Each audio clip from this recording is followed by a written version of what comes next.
Class 7 से आज हम लोग हिस्ट्री की क्लास शुरू कर रहे हैं। यहाँ से हम लोग देखेंगे चैप्टर वाइज।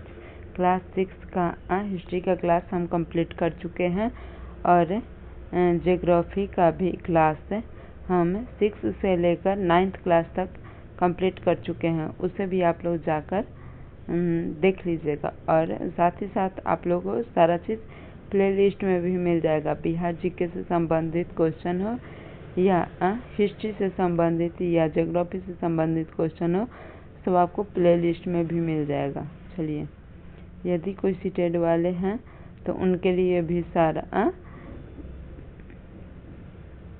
हम यूट्यूब पर डाल रखे हैं पेडागोजी वाला, चाहे हिंदी हो, मैथ हो या ईवीएस हो, तो सारा हम डाल रखे हैं, उसे भी आप लोग जाकर देख सकते हैं। चलिए स्टार्ट करते हैं।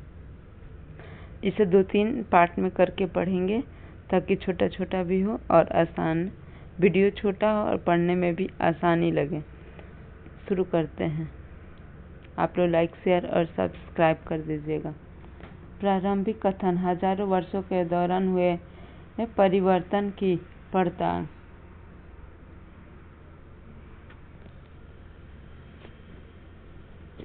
सबसे पहले इस मैप को किसने बनाया होगा, उन्हीं का नाम पहले देखते हैं। 12वीं सदी के भूगोलवेत्ता अल इदरीसी का बनाया हुआ दुनिया के नक्शे का एक हिस्सा, जिसमें भारत यूरोपीय को भूमि से समुद्र तक दिखाया गया है। मानचित्र 2। मानचित्र 1 और 2 पर नजर डालिए। मानचित्र 1 अरब भूगोलवेत्ता अल इदरीसी ने 1154 में बनाया था, यहाँ लोग नक्शा दिया जाता था। इसके द्वारा बनाए गए दुनिया के बड़े मानचित्र का एक हिस्सा था और भारतीय उपमहाद्वीप को दर्शाता है। मानचित्र 2 एक फ्रांसीसी मानचित्रकार ने 1720 में बनाया था। दोनों नक्शे एक ही इलाके के हैं, मगर इनमें काफी अंतर है। मतलब 2 व्यक्ति ने अलग अलग बनाया तो एक ही चीज है, लेकिन दोनों में अलग अलग अंतर आ गया है, किसी न किसी तरह दोनों मानचित्र में अंतर आ गया है। अल इदरीसी के नक्शे में दक्षिण भारत उस जगह है जहां हम आज उत्तर भारत ढूंढेंगे, और श्रीलंका का द्वीप ऊपर की तरफ है, जहां जगहों के नाम अरबी में दिए गए हैं और उनमें से कुछ जाने पहचाने नाम भी हैं, जैसे उत्तर प्रदेश। देखिए, ये है इंडिया।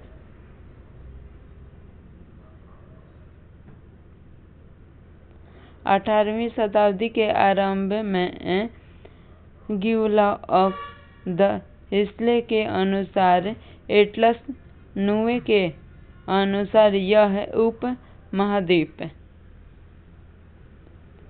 कनौज मानचित्र 2 पहले मानचित्र के बारे में लगभग 600 साल बाद बनाया गया। इस कालावधि में उपमहाद्वीप के बारे में सूचनाएं काफी बदल गई थी। यह नक्शा हमें ज्यादा परिचित लगेगा। इसमें विशेषकर तटीय इलाके में बारीकी ब्यौरे देखकर आश्चर्य होता है। यूरोप के नाविक तथा व्यापारी अपनी समुद्र यात्रा के लिए इस नक्शे का इस्तेमाल करते थे, लेकिन तब भीतरी इलाकों पर नजर डालें, क्या इनमें भी उतने ही ब्यौरे हैं जितना समुद्र तट वाले हिस्से में? गंगा के मार्ग को देखें, किस तरह से दर्शाया गया है। इस मानचित्र में तटीय और भीतरी इलाकों के बीच ब्यौरे और बारीकी का जो अंतर है, आपके ख्याल में उसका कारण क्या है?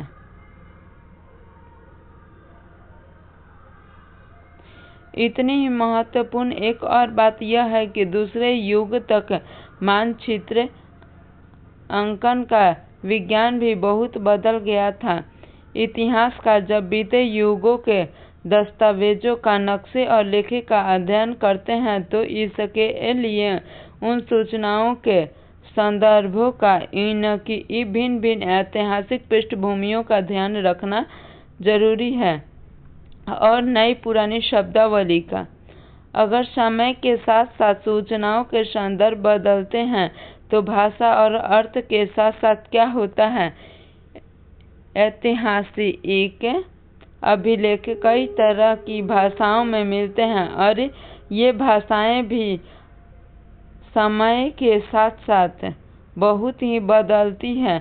उदाहरण के लिए मध्य युग की फारसी आधुनिक फारसी भाषा से भिन्न है।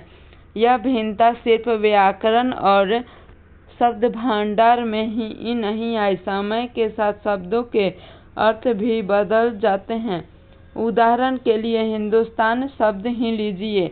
आज हम इसे आधुनिक राष्ट्र राज्य भारत के अर्थ में लेते हैं। 13वीं सदी में जब फारसी के इतिहासकार मिन्हाज ए सिराज ने हिंदुस्तान शब्द का प्रयोग किया था तो इसका अर्थ पंजाब, हरियाणा और गंगा यमुना के बीच में स्थित है इलाके से था। इसने इस शब्द का राजनीतिक अर्थ में उन इलाकों के लिए इस्तेमाल किया जो दिल्ली को सुल्तान के अधीन क्षेत्र में आते थे। सल्तनत के प्रसार के साथ साथ इन शब्द के अंतर्गत आने वाले क्षेत्र भी बढ़ते गए, लेकिन हिंदुस्तान शब्द में दक्षिण भारत का समावेश कभी नहीं हुआ। इसके विपरीत 16वीं सदी के आरंभ में बाबर ने हिंदुस्तान शब्द का प्रयोग इस उपमहाद्वीप के भूगोल, पशु पक्षियों और यहाँ के निवासियों की संस्कृति का वर्णन करने के लिए किया। यह प्रयोग 14वीं सदी के कवि अमीर खुसरो द्वारा प्रयुक्त शब्द हिंद के ही कुछ समय समान था, मगर जहाँ भारत को एक भौगोलिक और सांस्कृतिक सत्य के रूप में पहचाना जा रहा था, वहाँ हिंदुस्तान शब्द से वे राजनीतिक और राष्ट्रीय अर्थ नहीं जुड़े थे और हम आज जुड़ते हैं। क्या आपको ऐसा कुछ और शब्दों का ध्यान आता है जिसके अर्थ भिन्न भिन्न संदर्भों में बदल जाते हैं? किसी भी शब्द का प्रयोग करने में इतिहासकारों को बहुत सावधान रहना चाहिए, क्योंकि आगे चलकर शायद उसका अर्थ बदल जाए, क्योंकि अतीत में उन शब्दों के कुछ अलग ही अर्थ थे। उदाहरण के लिए विदेशी जैसे सीधा साधा शब्द ही ले लीजिए। हमारे लिए आज इसका अर्थ होता है ऐसे व्यक्ति जो भारतीय न हो। मध्य युग में मानो किसी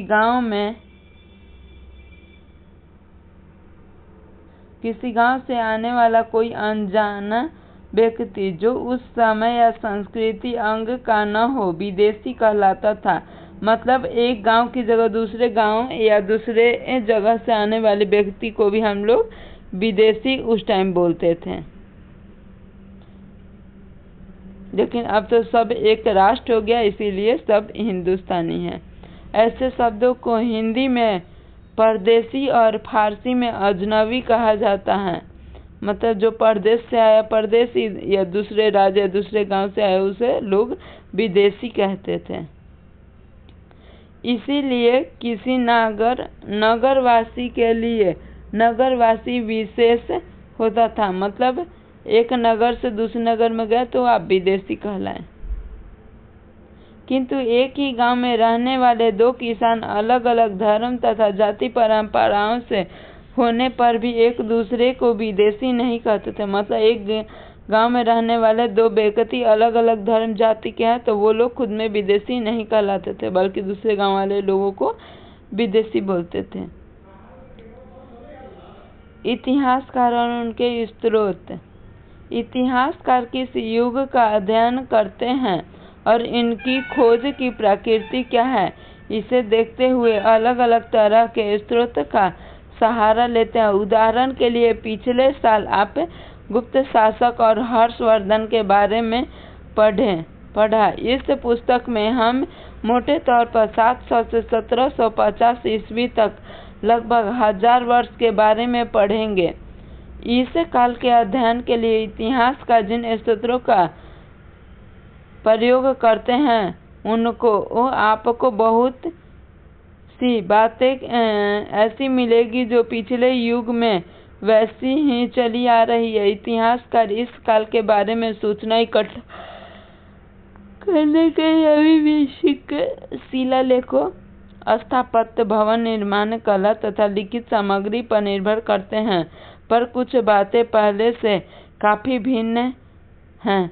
इस युग में प्रामाणिक लिखित सामग्री की संख्या और विविधता आश्चर्यजनक रूप से बढ़ गई। इसके आगे इतिहासकार सूचनाओं के दूसरे प्रकार के स्रोत का इस्तेमाल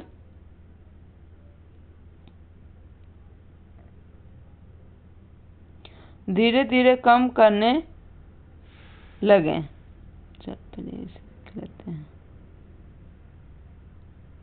कागज का मूल्य।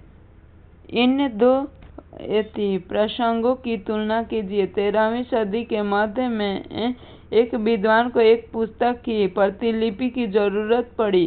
उसके पास उतना कागज नहीं था, इसीलिए उसने एक ऐसी पांडुलिपि को धो डाला जिससे उसे जरूरत नहीं थी और उसके कागज को सुखाकर उसका इस्तेमाल कर लिया। एक सदी बाद आप बाजार से कोई खाद्य पदार्थ खरीदते तो हो सकता है कि आपकी किस्मत अच्छी और दुकानदार पर वह वस्तु कागज में लपेट कर देता। तो कागज कब अधिक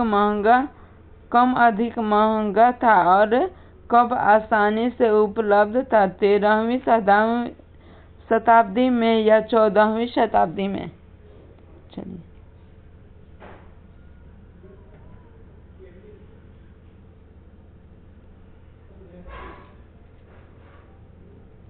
इसे कंप्लीट करके एक जगह छोड़ देते हैं। धीरे धीरे कम करने लगे। इस समय के दौरान कागज क्रमशः सस्ता होता गया और बड़े पैमाने पर उपलब्ध भी। लोग धर्मग्रंथ, शासकों के वृत्तांत, संतों के लेखक तथा उपदेश, अर्जिया अदालतों के दस्तावेजी हिसाब तथा करों के खाते आदि लिखने में इसका उपयोग करने लगे। धनी व्यक्ति, शासक, मठ तथा मंदिर पांडुलिपियां एकत्रित किया करते थे। इन पांडुलिपियों को पुस्तकालय तथा अभिलेखों में रखा जाता था। पुस्तकालय, जिसे हम लोग लाइब्रेरी के नाम से जानते हैं, उसे ही अभिलेखागार भी कहा जाता है। पुस्तकालय हो या अभिलेखागार, लाइब्रेरी में ही आता है, दोनों एक ही है। इन पांडुलिपियों तथा दस्तावेजों के इतिहासकारों को बहुत सारी विस्तृत जानकारियाँ मिलती है। जो इतिहास में बीत चुका है उसके बारे में जानकारी हमें पांडुलिपियों से मिलती है, मगर साथ ही इसका प्रयोग कठिन था। उन दिनों छापे खाने थे, इसीलिए लिपिक या नकलविश हाथ से ही पांडुलिपियों की प्रतिकृति मानते थे। मतलब जैसे आज हम लोग फोटोकॉपी करते हैं ना, तो इसीलिए उस समय फोटोकॉपी की कोई साधन नहीं थी, तो एक पेज से दूसरे पेज पर उतार कर काम में चलाना पड़ता था, जिसे प्रतिकृति मानते थे फोटोकॉपी को। अगर आपको कभी किसी मित्र के गृह कार्य की नकल उतारनी है तो आप जानते हैं कि यह काम आसान नहीं है। कभी कभी आपको अपने मित्र की लिखावट समझ में नहीं आती होगी तो और आपको मजबूर होकर अंदाज ही लगाना पड़ता होगा कि क्या लिखा गया है। फलस्वरूप आपके लिखे मित्र के लिखे हुए से कुछ छोटे मोटे अक्षर, इसे पहले करते हैं। अभिलेखागार, ऐसा स्थान जहां दस्तावेज और पांडुलिपियों को संग्रहित किया जाता है। आज सभी राष्ट्रीय और राज्य सरकारों के अभिलेखागार होते हैं जहां वे अपने तमाम पुराने सरकारी अभिलेख, लेन देन के ब्यौरे और रिकॉर्ड रखते थे। एक लघु चित्र की प्रकृति, लघु मतलब छोटा होता है, जिसमें एक लिपिक किसी पांडुलिपि को नकल कर रहा है। इस चित्र का आकार सिर्फ 10.5 सेंटीमीटर से गुने 7.1 सेंटीमीटर। इस छोटे आकार के कारण इसे लघु चित्र या मिनिएचर कहा जाता है। कभी कभी इन लघु चित्रों का प्रयोग लेख में आई पांडुलिपियों को स्पष्टता प्रदान करने के लिए किया जाता था।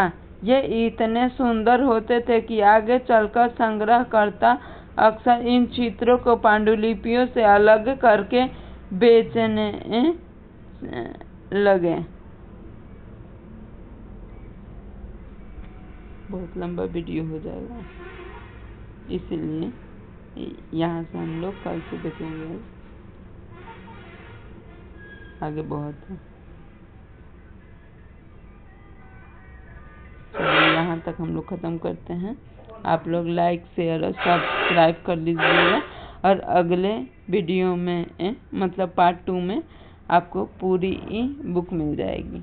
ऐसे ही हम अपनी तरफ से आसान भाषा में समझाने की कोशिश करते हैं। फिर भी आप लोगों को किसी को भी कहीं भी दिक्कत हो तो आप अपनी क्वेश्चन मतलब आप अपने क्वेश्चन पूछ सकते हैं। चलिए आप लोग लाइक, शेयर और सब्सक्राइब कर दीजिएगा। बाय, जय हिंद।